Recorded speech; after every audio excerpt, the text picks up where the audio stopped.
Sup everyone, it's me, TechResume82 here, and in today's video, now this is a discussion video regarding the upcoming Game Awards coming this Thursday, next Thursday, December 10, 2020, and a lot of the nomination has a lot of games that are being nominated as either Game of the Year, Best Music, or something like Hades, for example. That's one of the best indie games out there, as I heard, and The Last of Us Part 2 has been getting a lot of recognition, including Ghost of Tsushima and Final Fantasy VII Remake, and also Animal Crossing New Horizons is getting nominated for Best Game of the Year. But there's another game category that really makes me mad for a good reason. And that is this category, the Best Fighting Game category of this year.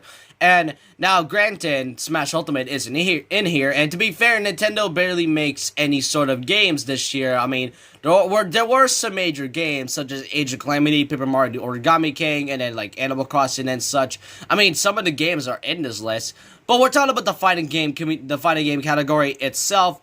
And as you can see in this list, it's just some simple games. You got, like, Grand Blue Fantasy Versus, which is kind of like an anime that became a game, and it also released this year. And I heard it's good as well, though the online suck, as I heard. Then we got Mortal Kombat 11 Ultimate, which features all DLC characters, including Combat Pack 1 and 2, and the Aftermath, with all DLC characters and all stories.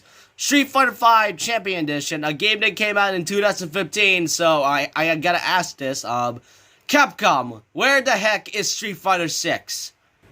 But then you get to the fourth category of the game, One Punch Man, a hero nobody knows. Oh yeah, and the last one's Under Night and Birth, but we're talking about the fourth category itself, because that is the one thing that frustrates me and kind of just makes me, like, question, okay, who chose this game? Who chose this game? And for those who don't know what One Punch Man, a hero nobody knows is, this game is a fighting game, obviously, but it is a arena fighting game. Now, for those who are new to fighting games and don't know what arena fighting games are, arena fighting games is kind of like, instead of fighting in the 2D style, fighting style like Street Fighter or Mortal Kombat, instead it is a 3D fighting game where you just fight around in a 3D area. So that's really what an arena fighting game is. And arena fighting games don't go well sometimes, and this only happens when it comes to anime games. And One Punch Man, a hero nobody knows, is one of them. And this game, I've been seeing the reviews for the past few, okay, this game came out this year of February 2020, and the game itself didn't go so well. I've been seeing some reviews, some of the YouTubers ranked it as either like one of the worst games ever. It is like a very bad arena fighting game with some, I guess, decent custom character designs and such. And these two games, Grand Blue Fantasy and One Punch Man, here nobody knows, are the only games that came out in 2020. And I get that, and I know Mortal Kombat 11 Ultimate is one of the games that came out in 2020.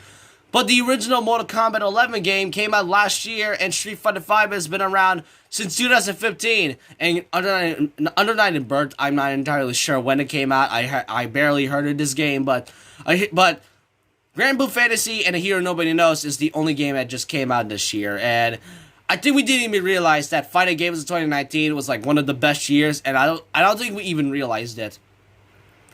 But the other thing that frustrates me is that this game is also made by Spike Chunsoft and Bandai Namco. So this is the second time this happened. And why do I say the second time? Well, that's because in the 2019 Game Awards, Jump Force also made it into the fighting game category, along with Smash Ultimate and Dead or Alive. And Jump Force is made by Spike Chunsoft and published by Bandai Namco. So this is such a weird coincidence that this game is also made by the same company and also published by the also same company.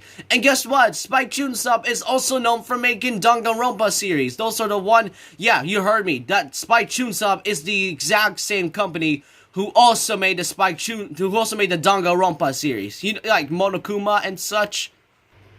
Now, to be fair, Jump Force did really make a lot of great copies, and it made some decent sales.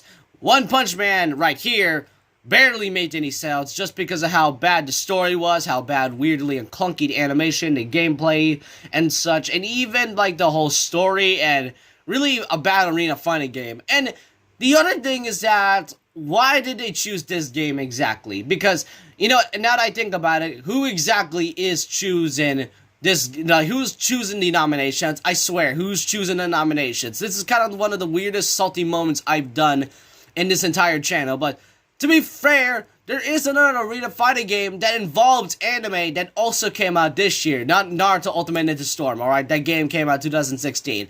I'm talking about My Heroes 1's Justice 2. That game had way better gameplay, had way better animations, great aesthetics, great online and such, and I don't see how One Punch Man was chosen over My Heroes 1's Justice 2 when, I don't know, I guess the anime was still going on and One Punch Man Season 2 was still, I cannot remember. I think the season came out last year, but it makes me question things. It's funny and hilarious that One Punch Man is chosen over My Hero Academia.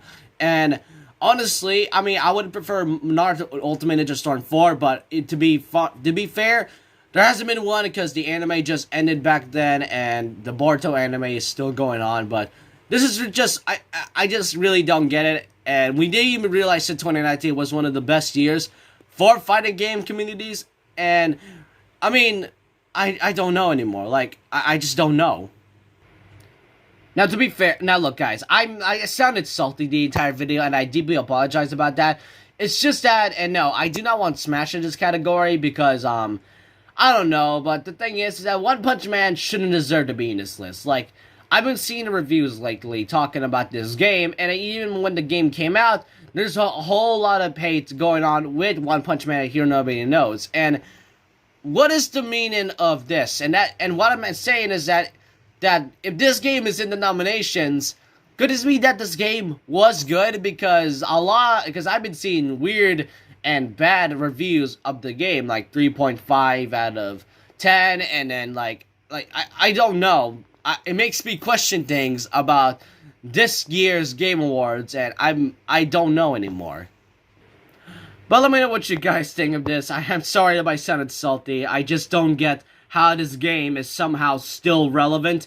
This game, it hasn't been relevant in so long right now, and I think most of us even forgot about this game after the game's initial release and when the DLC came out. Not even the DLC for this game even saved it. Even My Heroes 1's Justice 2, the DLC has way more better. But let me know what you guys think of this. So leave a like, comment, subscribe, hit the notification bell for more videos, and I'll see you guys next time. Remember this: once a legend, always a legend.